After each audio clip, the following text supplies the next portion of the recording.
Almost 50 years, a Bay Area pilot has expressed himself by writing in the sky. 72-year-old Milo Tichacek is one of the last professional skywriters, and while the messages he writes quickly disappear in the wind, his love for his craft endures. Tom Foreman reports.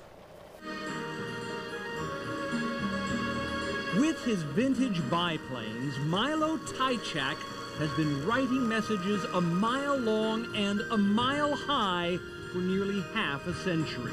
He's not your average pilot. He earned his wings in the Czeq Air Force, but when Czechoslovakia turned communist, he escaped, only going back to his motherland as a spy for the U.S. Army. Later, he flew commercial airliners and cargo planes. Now, at 72, he is one of America's last working skywriters.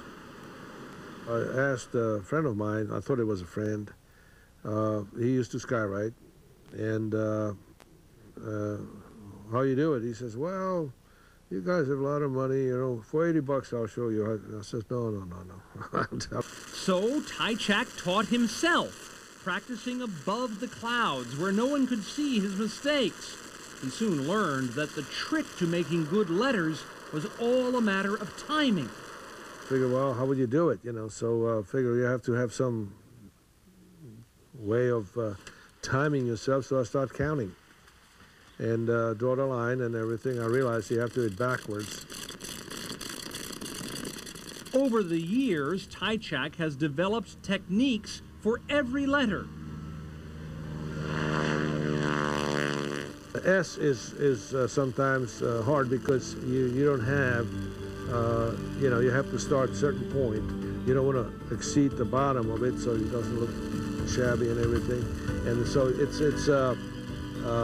more on the feel, and you have to count as well. So if you do it a few times, then you get better that way.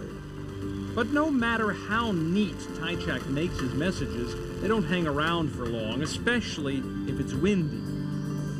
It's a very temperamental thing because summertime you get heat waves, temperature rises above 10,000 feet, and it'll turn the smoke up, so we can't do it at all because by the time I got a letter done, by the time I start the other, I don't see the first letter, so it's gone. It is an ephemeral art. This message, I love you, was visible for only a few minutes before it blew away. Tichacek flies a 1941 Stearman biplane. It was designed for World War II combat training.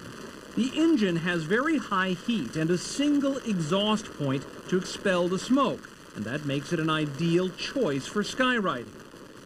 Yeah, it's great. You're part of the airplane, especially this airplane. It's maneuverable. You can just whip it around any way you want. It'll stay with you and then do anything you want. It's just extremely light on the controls, this airplane. It's well designed, beautifully designed. And it's just a perfect airplane. The plane and the man have both been flying for more than 50 years. But Tichacek says he's just started writing his story in the sky. I've been flying since '46 and love it every day of it. It's free, it's peaceful up there. You don't see all the problems that exist on the ground.